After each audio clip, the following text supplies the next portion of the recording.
Okay, that's worth coming down a big old grade. Watch this, baby, baby, baby, baby, baby.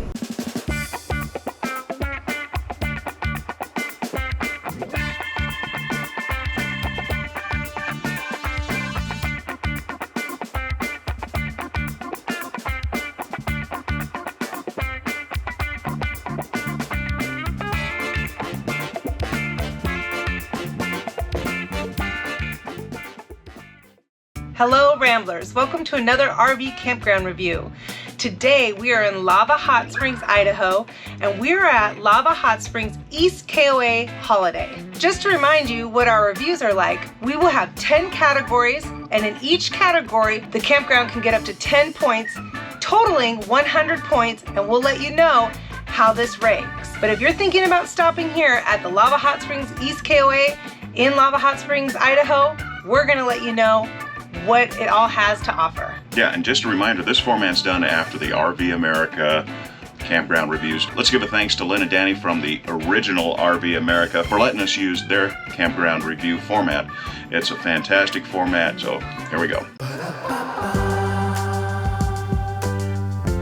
So the roads coming to the RV park were great. The roads up to the guest services, up to where you register, asphalt parking. As soon as you leave that area, you're getting into the gravel areas. The gravel was uneven. There was a little bit of rocking involved. There's no weeds, there's no potholes. Some of the manhole, the sewer covers are sticking up above the gravel, but your vehicle can straddle that. So I don't know if they're gonna be asphalt paving a little bit later on, but I'm gonna have to give the roads inside the park, I'm gonna have to give that a 9. The ease of the sites went real well getting in. The roads are wide, the spaces are wide. This one in particular here, I had to look out for a curb. The curb was coming out. So that was the only kind of obstacle that I had coming in. Then we had some trees around, and then we had the curbs coming out. So it was a little technical. I had to give it a 9. As far as scoring the site, overall, it looks great. We have the grass right next to us, we have picnic tables, and you look around, pretty much everyone has a picnic table, a fire pit, and well manicured. Looks real nice. The only exception I take to it is with our site, we have the front tires up about that much. So there is a little slope to it, and I can't back up too much more because I got a fence behind us. And then also, right here we have a fire pit, which is a literal pit. If we're gonna put some wood in there and make a fire, if we could make a fire because it's not gonna aerate properly, everyone's just gonna stand around it and look down. Other than this site, the pull-throughs have, some nice patios, have nice fire pits, so maybe we just got the wrong one. One of the advantages to this site is it has a separate place for our vehicle, so we were able to put our Jeep right next to us. It almost looks like a small site on its own, and it's just for an extra vehicle space, so that's nice. So overall, I'm going to give the sites here at Holiday KOA a 9. So as far as full hookups are concerned, we have water, sewer, power. The water is right here. You're gonna have a hose long enough, so the placement of that I'm not really too concerned with. And then we have our full hookup here with the 50 amp, we have the 30 amp, and then we have a 110 as well. Then of course, we got the sewer hose at the back of the site, which is good because too many times you're gonna see it in the middle. So overall, I'm gonna give this a 10 just because of placement and ease and convenience. Now we have a category of laundry and bathhouses. I do need to say the bathhouses were quite impressive. There's about 7 separate bathrooms here. So you walk in, you have your toilet, your sink, and you have your shower. And it's your own private bathroom. And there's 7 of them right here in the middle. And there's a couple of them that are quite large for ADA, and they're really nice and clean. There's also a few down by the front area. They're a little different. They're a separate bathroom and separate toilet, but still pretty nice. Then in the laundry area, it is $2.25 to wash. It is 50 cents per 15 minutes to dry. So I'm thinking you can get away with somewhere between $3.25 to $4.25 to get your load of laundry done. They have 3 washers, 4 dryers, and an area to fold. So it's not too bad, and it's clean and it's nice. So we're gonna give the laundry and the bathhouse for this area a 9.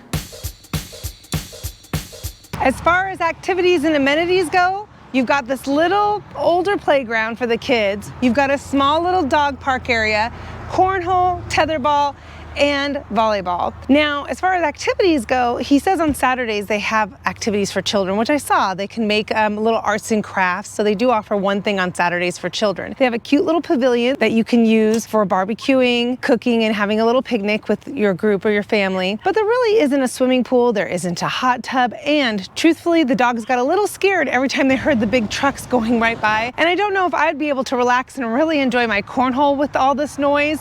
So because of all that, we will give activities and amenities a 6.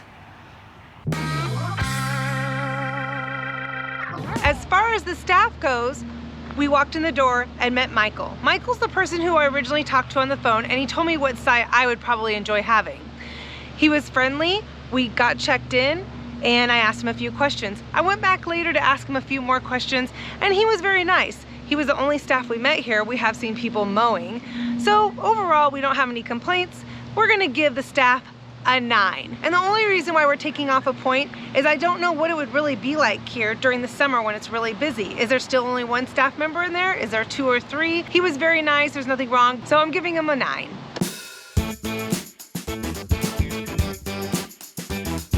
So how was connectivity? Let me tell you, connectivity was awesome. They have the Wi-Fi here at the KOA. I didn't have any issues getting on it. It was a secured Wi-Fi setup. It had a password. And as far as our cellular service, we have Verizon, and we didn't have any issues with the Verizon. We could actually stream content onto our phones and project it onto the TV without any hassle.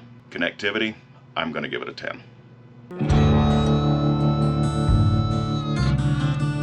Now, as of cost per value, I paid around, with all the taxes and everything, I want to say it was around $70, $75. It is a weeknight in the season that is not so busy. It's in September. As far as the cost per value, they have a few little amenities. They have a few things here like cornhole, volleyball court, tetherball, along with a little dog run, but there's not a whole lot. There's no swimming pool, there's no hot tub.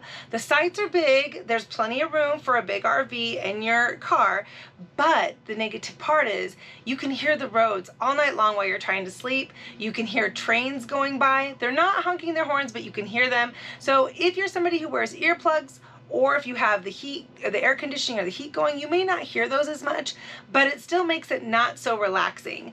And especially if you're trying to play cornhole and you're trying to do the dog park area, they're right along the freeway, so they're quite noisy. So there's pros and cons. It's easy, it's right off the freeway. If you're wanting to go to the hot springs, it is a 3-minute drive, and that's why we came here, was to go to the hot springs, so that's the positive. But I would say overall, for cost per value, we give it a 7.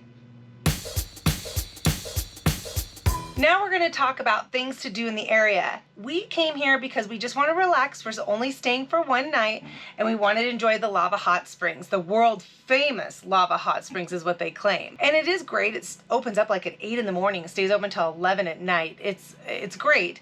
Now, during the summer, they have tubing going on all the time down the river, and it's very popular because you can see in town that there's many other areas to rent those tubes. The town only has 300 to 500 people right now, I believe. It has a couple restaurants, couple bars. It's worth coming here for the hot springs.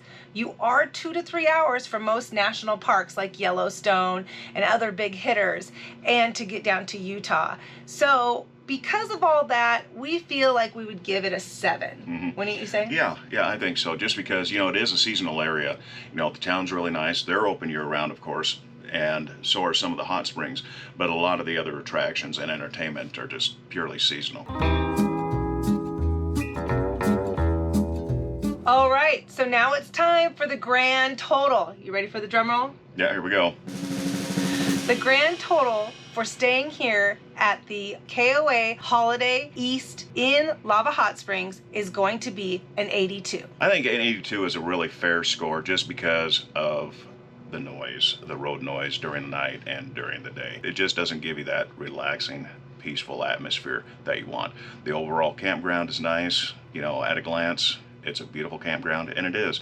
But it's just sitting in that valley where the trains go through and the trucks and the highway traffic go through, and it echoes. But for what we wanted for the one night and heading over to the hot springs, it definitely is worth a B. It's a low B, but it's worth a B. So once again, we want to thank Danny and Lynn of RV America for introducing us to this wonderful way of reviewing the campgrounds. And we want to remind you that if you appreciate these reviews, make sure to subscribe to us. We're going to have many reviews over many areas throughout the Pacific Northwest and beyond. All right, Ramblers, let's get rambling. Hey Ramblers, we have more campground reviews available from our stays around the Pacific Northwest and points beyond. Just go to our channel's campground playlist or go on justramblinaround.com and click on Campground Reviews. We'll have the links in the description. Thanks for rambling, Ramblers.